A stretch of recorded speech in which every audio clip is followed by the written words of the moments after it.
and that I think is best. So that's the hair that she has.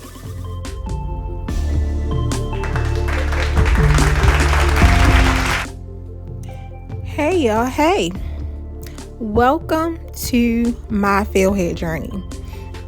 And if this is your first time over here, welcome to my fail hair journey. So over here, I just do my hair. I'm on a journey to have healthy hair. Healthy hair to me is not long or short hair. It's just healthy hair. So today it is a braid takedown. And I'm so excited. I've had these braids in my hair for a total of 3 months now. I had a video on my channel where I installed the braids, but I think I took it down. So I actually did install the braids on camera, but since then it's on private. So I had these in for 3 months. Usually I keep my box braids in for a total of 4 months, but I've been listening to my hair lately, and by the feel of my hair is telling me it's time to take these braids down. So that's what we are doing today. So what I'm doing right now is just sectioning my hair into 4 parts, and I am getting ready to cut my braids. I don't know why I section my hair into 4 parts all the time. I think it's more manageable, whether I have my hair out or if I have my hair in braids or whatever style I'm doing. I always typically section my hair into 4 parts. So I'm sectioning my hair into 4 parts, and I am going to cut it. I'm not going to cut it where I think that my hair is at. My hair probably wrapped up in the braids is probably somewhere up in this level here, but I'm gonna cut further down towards like the end of the curl of the braids. So I'm gonna cut my hair, and then I am gonna proceed to wash my hair. Now I like to wash my hair typically when I'm about to remove my braids, because it makes it a little more easy to deal with the buildup and the dirt that's in my hair over the process of the 3 months.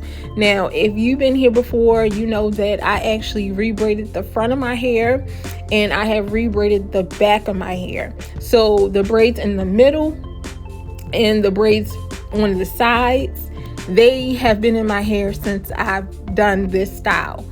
So those braids are really ready to come out.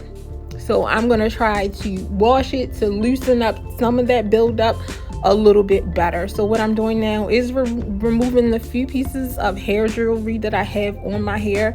It's not a lot, because as I stated, I think I stated in the video previously, I didn't really want a lot of hair jewelry in my hair because I recently had twin babies. And I don't want my hair jewelry to be coming out and they get a hold of it and put it in their mouths and stuff. So I don't have a lot of hair jewelry on my hair for that reason. So that's all I'm doing now. It's just cutting my hair, and then I will proceed to wash it.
Washing my braids with my Suave clarifying shampoo, because I have not clarified my hair in a while and it's been dirty for a while.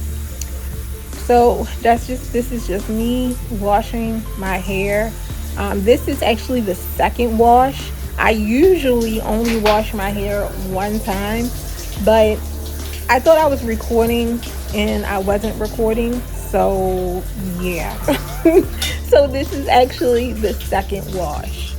And I, I gotta admit, this is the first time that I've washed my hair ever, two times. I know, crazy, right? But now I see what everybody is talking about. The second wash, you get a lot of more suds, because my first wash, I didn't see that many suds, but the second wash, since this is the second wash, I see a lot more suds. So that means that my hair is clean now.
So I'm just gonna wring out as much water as I can wring out of my braids. This is why I kind of typically stay away from washing my braids, because it gets so wet and it takes so long to dry.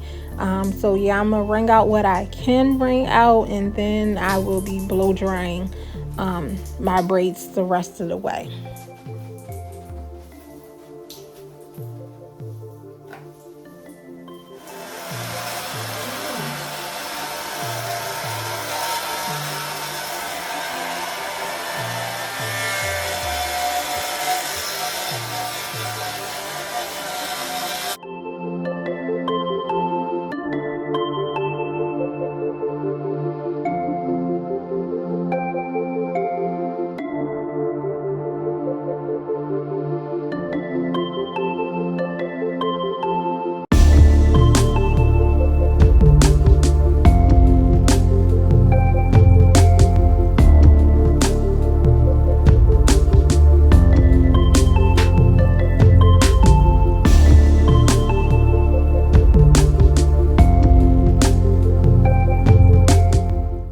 So my hair is pretty much dry, so I'm gonna start the braid takedown.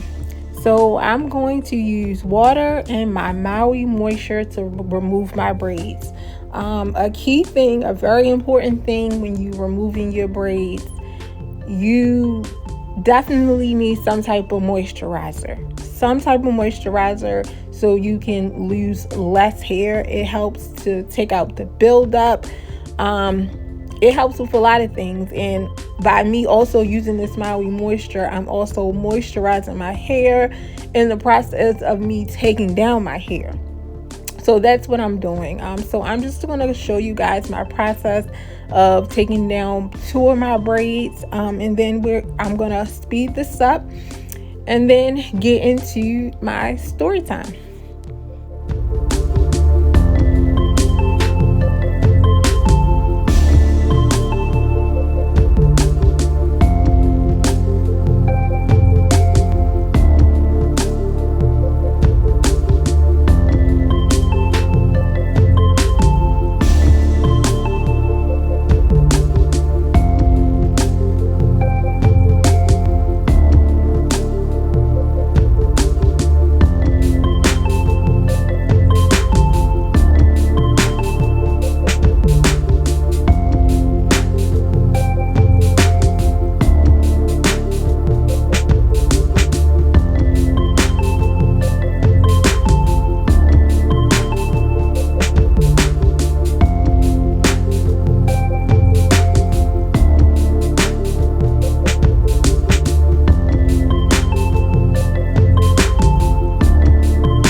Don't mind me. I'm just listening to some music. On a rare occasion, I have the house to myself, which does not happen often. And I'm just listening to some music while I'm taking out my braids.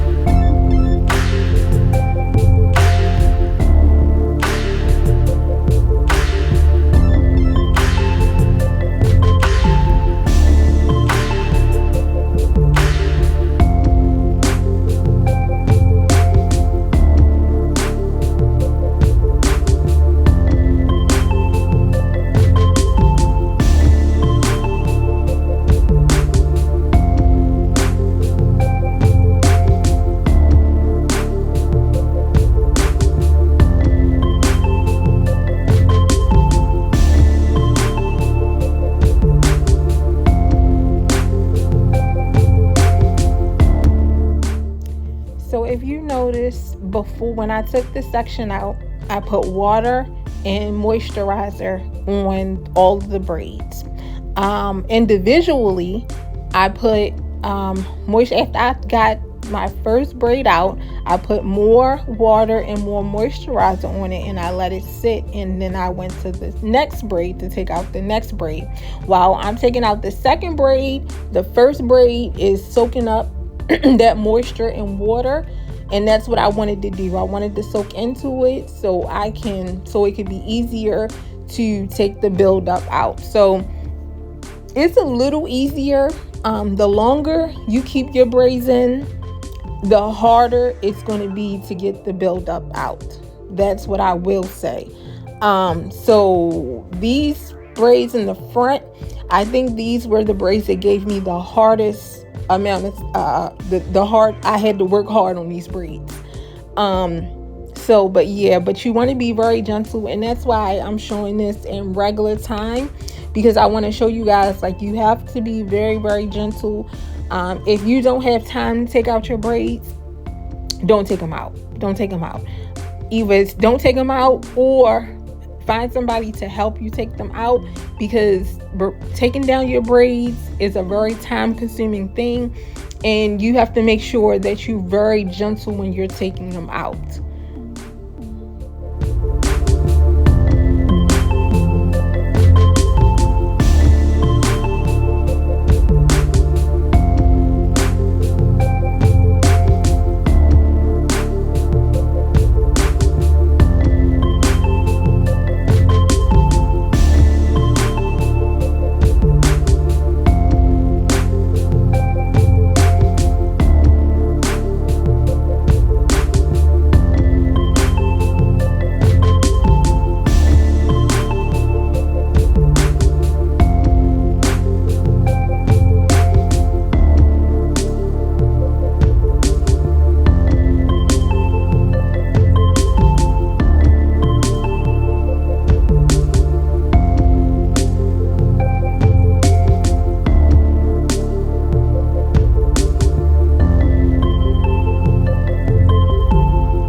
As I'm taking out my braids, I'm getting so excited.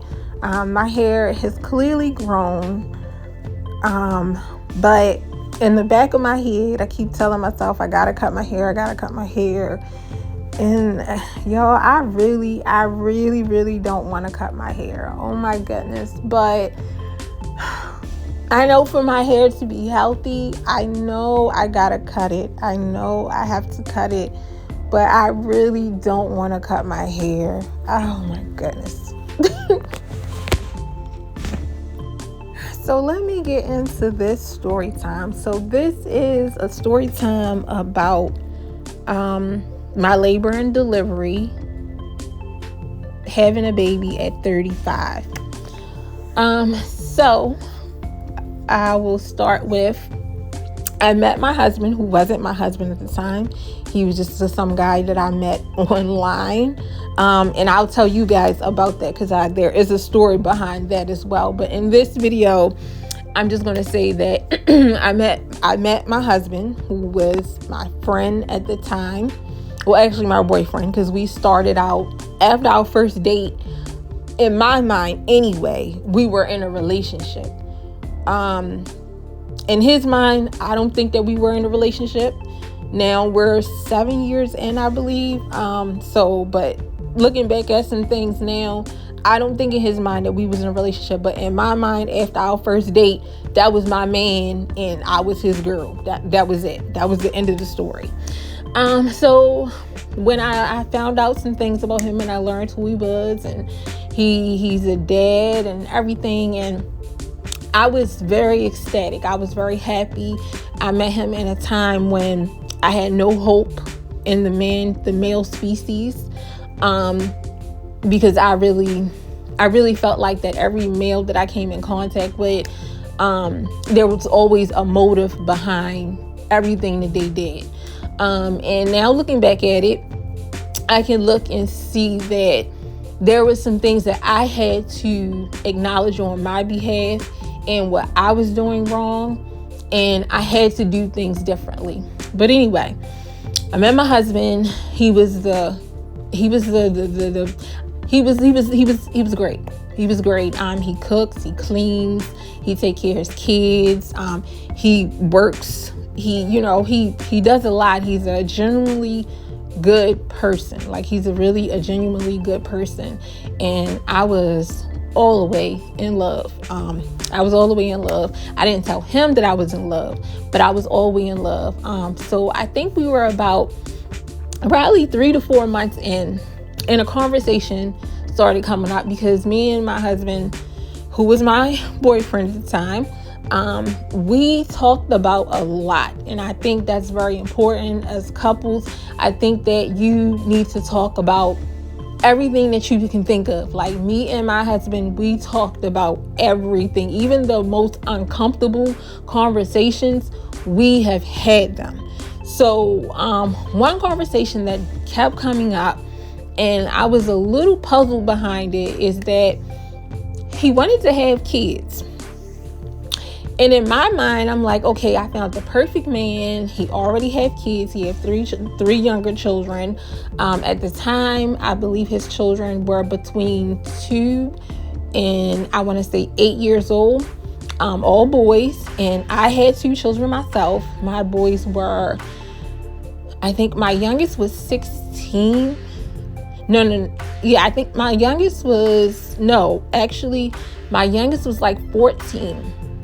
And my oldest son, he was about 16, 17.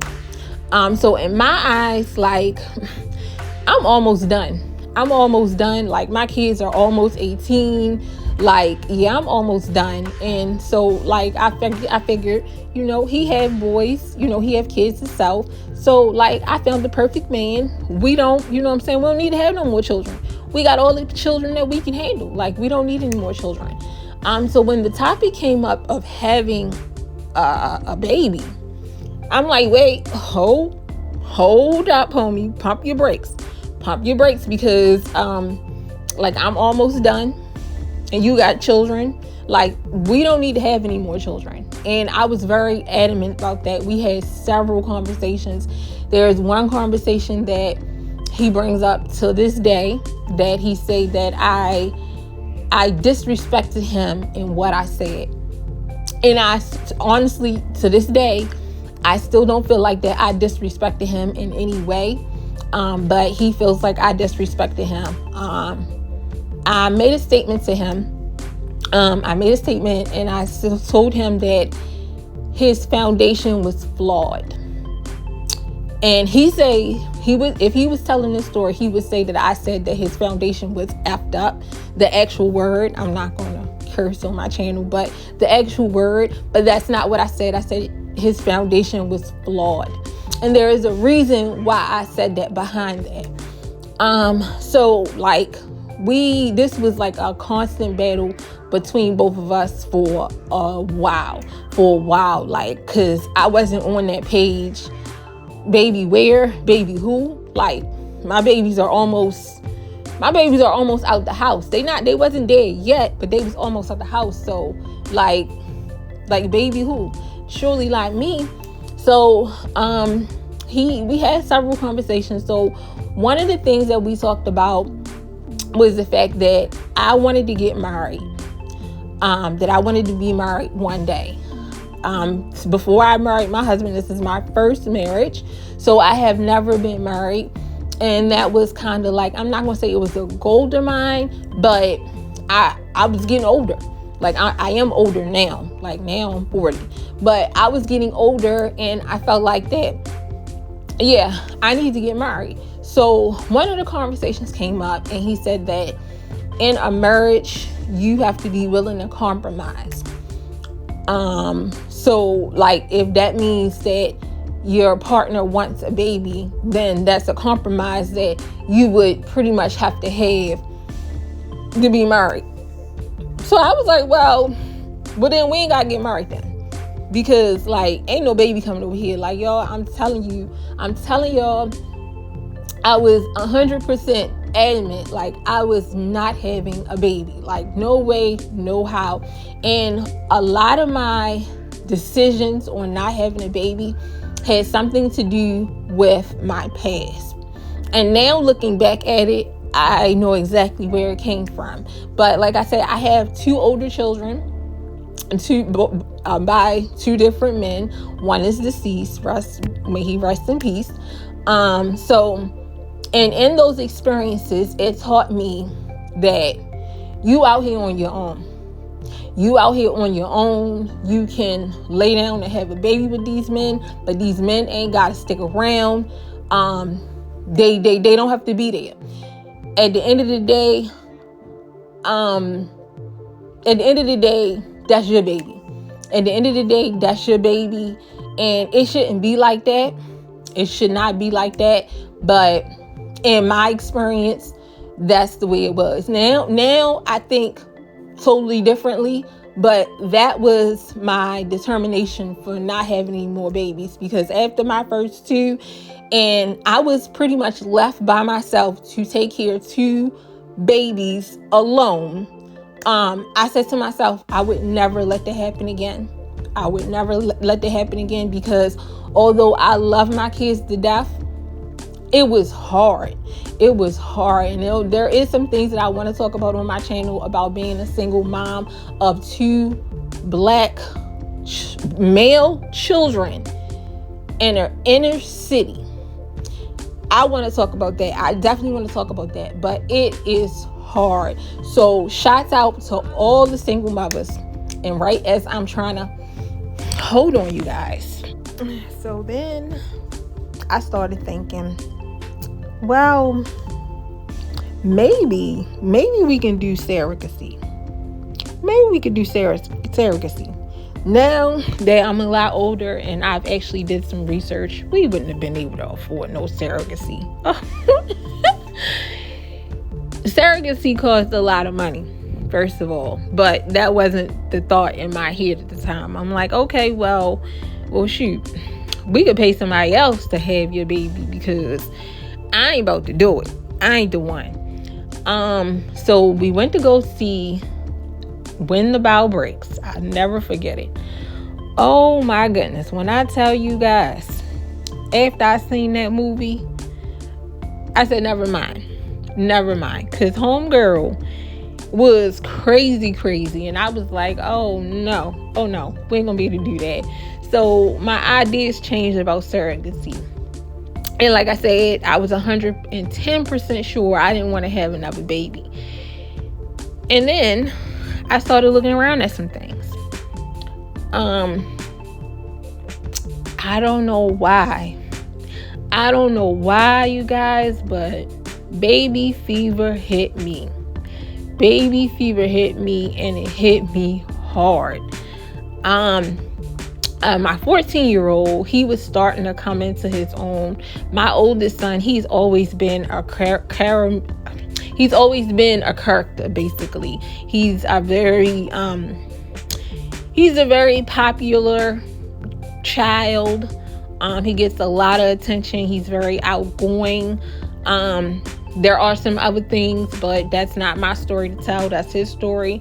But he's always been outgoing. So my baby was my second born son, which was my baby at the time. He's always been up underneath me. He's always in the house. He always really needed me. And I didn't mind that because that was my baby. You know what I'm saying? That was my baby, you know? But he started growing up, you guys.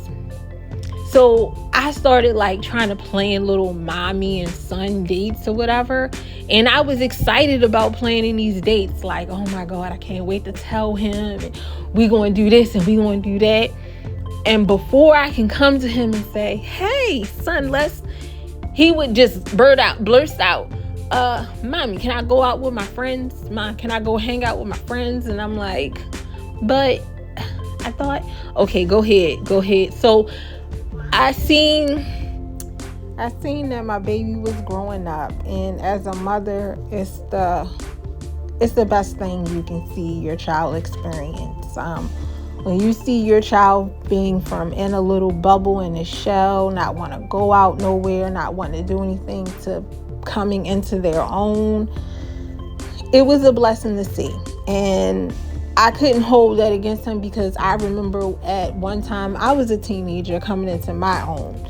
So I let my baby grow up. And, I let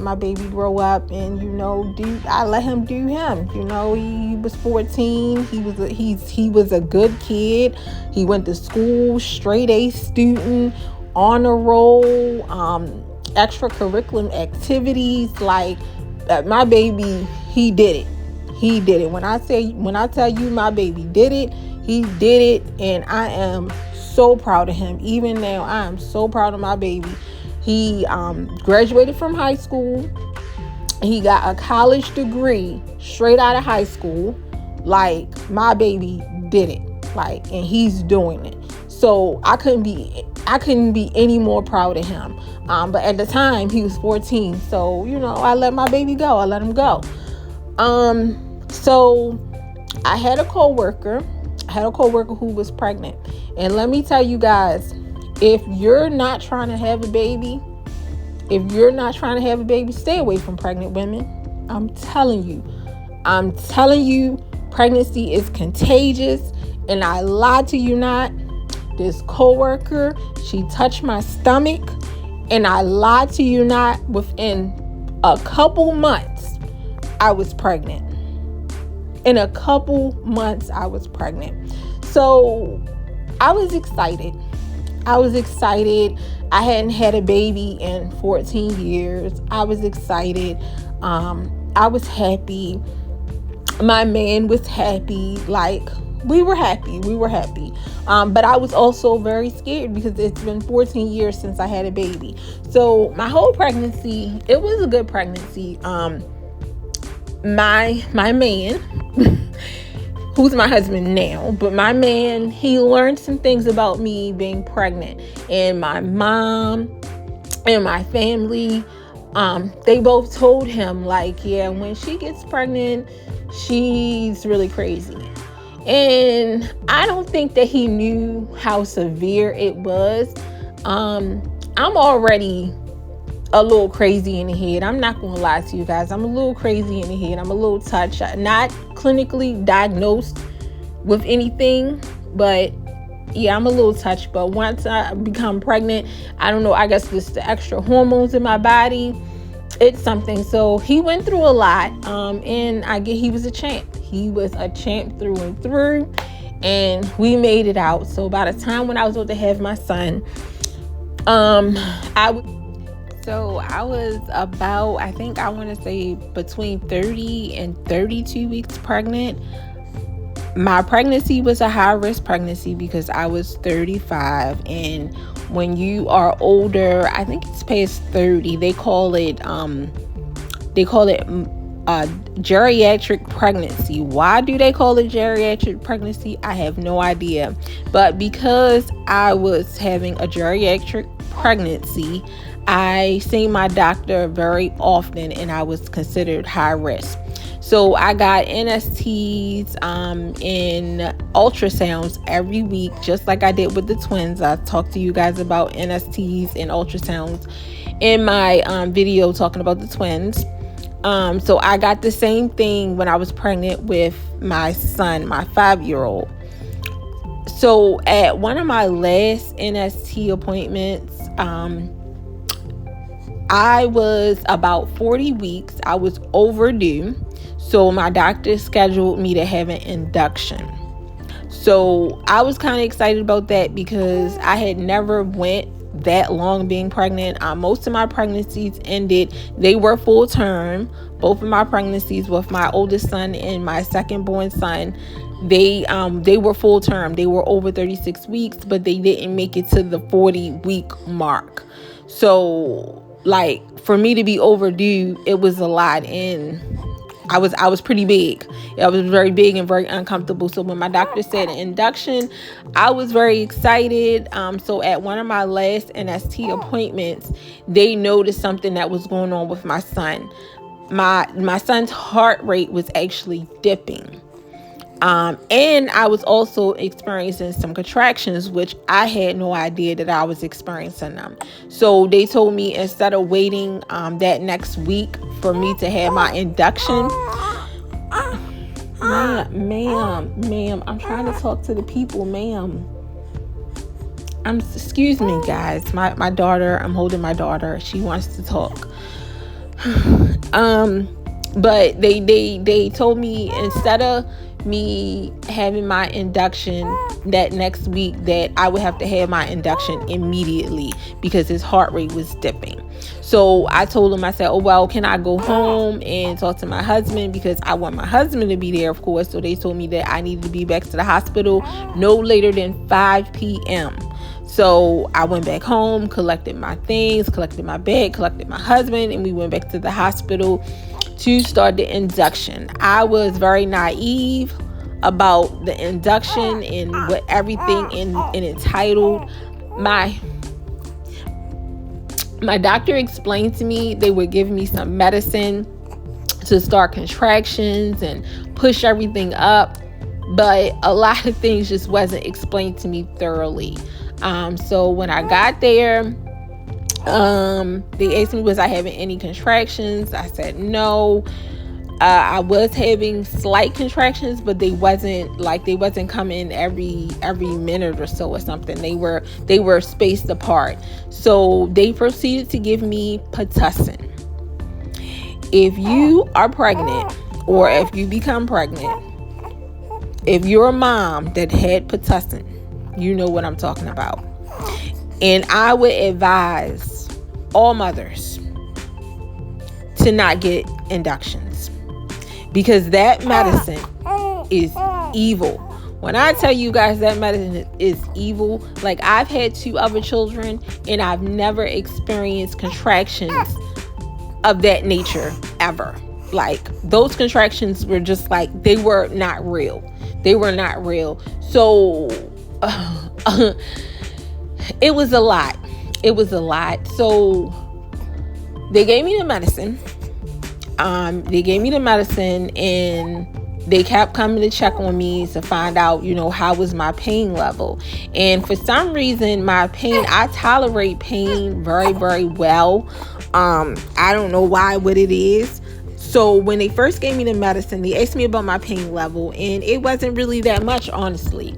So once I told them it wasn't that much, and I still wasn't dilated, they proceeded to give me more medicine. So they gave me more medicine, and then the conversation came up from, I believe it was my nurse. I'm not sure, either my nurse or my midwife. The conversation came up about getting an epidural. And I was 100% against epidurals, only because in the past I've talked to women who've had epidurals, and they all told me the same thing. Like, the epidural messed them up. Like they have back problems.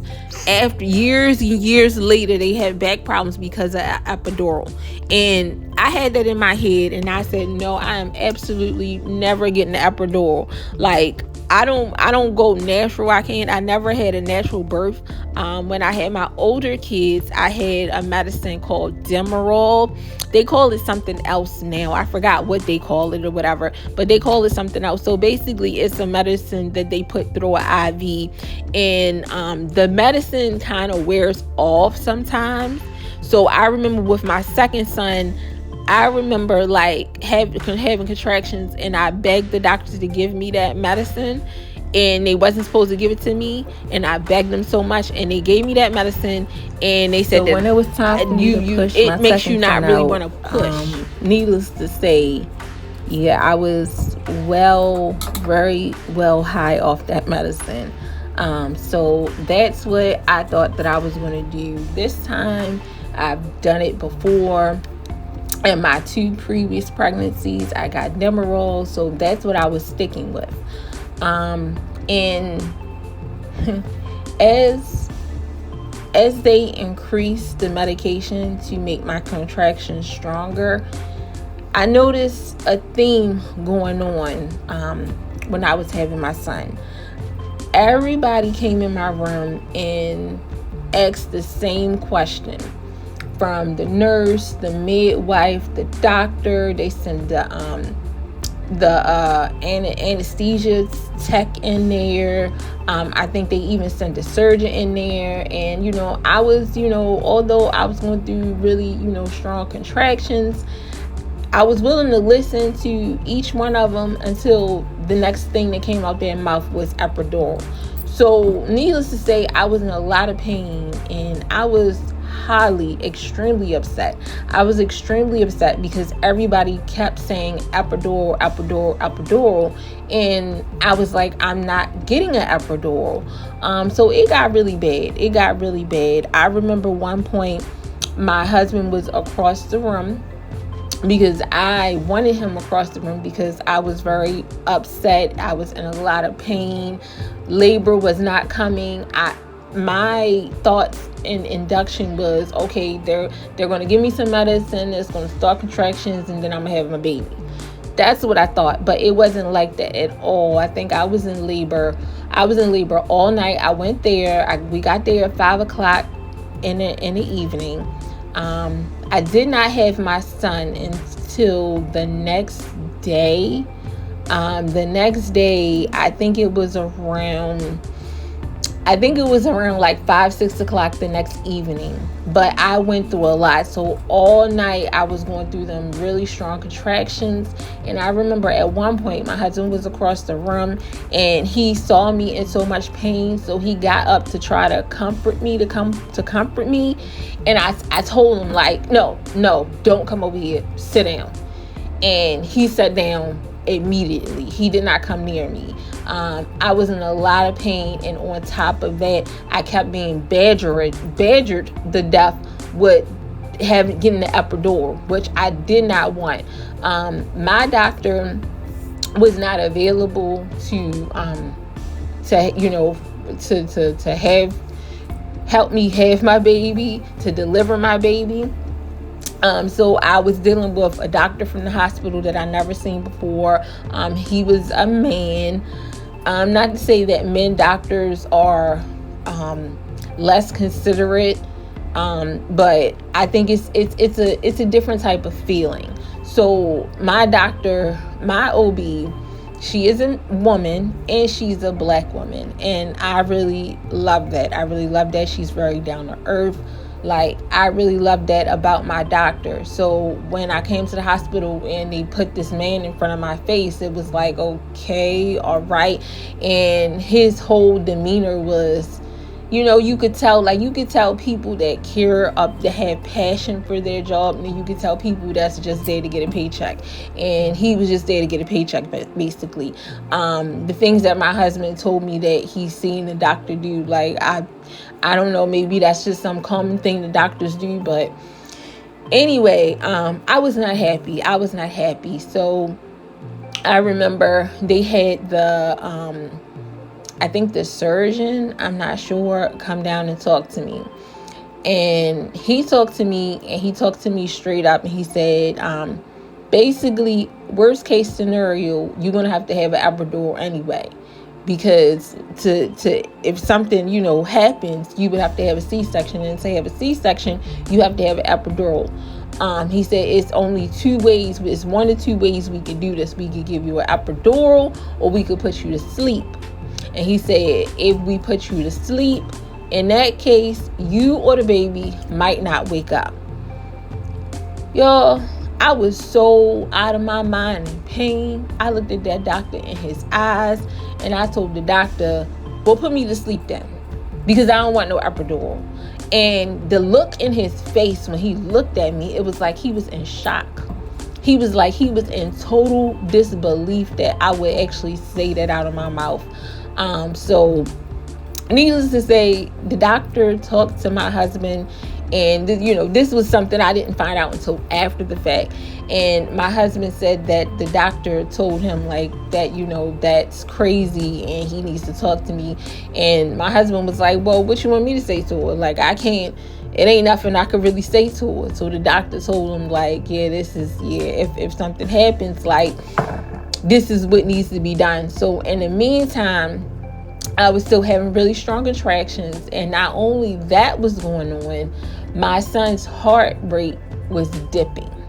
And it was dipping tremendously. It was dipping to the point where, as though they tried to get me to lay on one side. I think it's like the left side or something about it brings more oxygen to the baby or something. But I was in so much pain. I could not move to that side. I promise you guys, I was in so much pain. I could not move to that side. So like me, I was yelling at the nurses, the doctors. I was yelling at everybody. Like it was a mess. It was a lot. It was a lot. So at one point, they told me my baby's heart rate was dipping, and I noticed my husband off to the corner. He started approaching me, and I looked at my husband in his eyes, and before he didn't even have to say anything to me. It was his eyes that told me everything that I needed to know. He looked at me and he came over to me. He said, I know you don't want to get the epidural, but baby, you're gonna have to get it. So before he said it, actually, I was like, I'm gonna have to get the epidural. And he said, I wouldn't, I stick by you 100%, whatever you want to do. I wouldn't tell you to do something that you don't want to do, but for you and the baby, you have to get the epidural. And he was just telling me like that his kid's mom had an epidural and she was fine, and everything went good and everything. So like from him telling me that kind of gave me an incentive, like, okay, all right. So after me yelling, screaming, kirking out, everything, like you name it, I was doing it. Like after all that, I just looked at the doctor and I was like, okay, just give me the epidural. So they gave me the epidural, and the pain immediately went away. And right after the epidural, I was rushed down to the OR because my baby's heart rate had dipped tremendously. So yeah, he had to come out. So they rushed me straight down to the OR. And everything just went really, really fast after that. I had my C-section, of course. So it was an emergency C-section. It was my first C-section, so I wasn't prepared for anything. I wasn't prepared for any of it. But I just kept thinking in my head, like, please, God, please let my baby be okay. Please let my baby be okay. That's all that I was worried about. You know, me and my husband, we got different views on things. Far as having, you know, childbirth or whatever. And it's always like you can always die from giving childbirth, and I feel like that I would rather for you to save my baby instead of saving me. And my husband feels the same way, like he would want to save me instead of the baby. But yeah, I love my kids. All, like, that's all I am, is not all I am, but I'm a mother. I'm a mother, and my kids come first. Like, and like, I have so much love for my kids. Like, I wouldn't be able to live if something happened to one of my kids. Like, I wouldn't be able to live with that. But anyway, so my son, they got my son out. He was born, and he was so angry. Oh my goodness, he was so angry. When I heard his little cry, that was just like, oh my God, it was such a relief. It was such a relief. And he was so angry. And I remember after they took him out, they placed him on my chest, and he was crying. And I talked to him, and I said, look, there you go, making all that noise. And he looked up at me, like, he stopped crying, and he looked at me like, I know you. Like, I know you. Like, he just gave me this look, you guys. And it's the best feeling in the world. I'm not gonna lie to you. It's the best feeling in the world.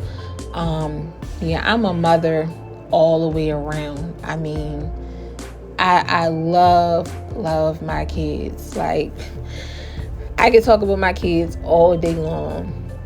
But I'll insert a picture at the end of my video. I think I already actually inserted this clip of my son already. But that's the story behind my labor and delivery, giving birth to my son at 35 years old. So, yeah.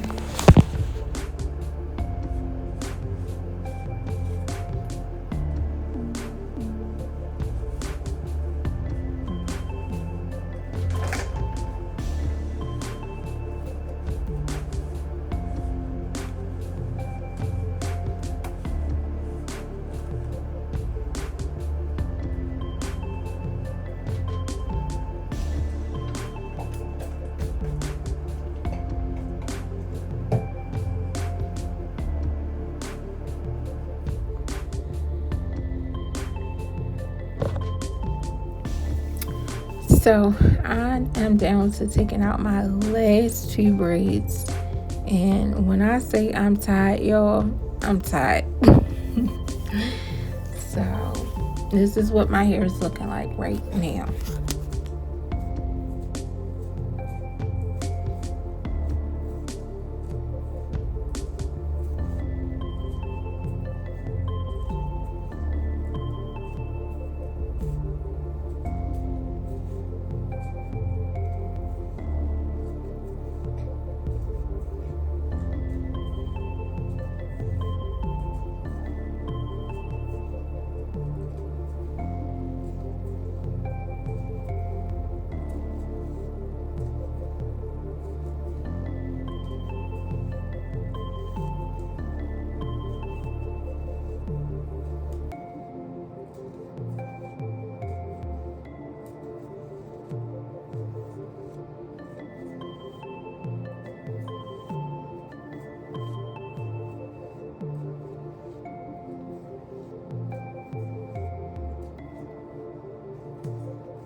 So I finally got all of my braids out, and it was a process.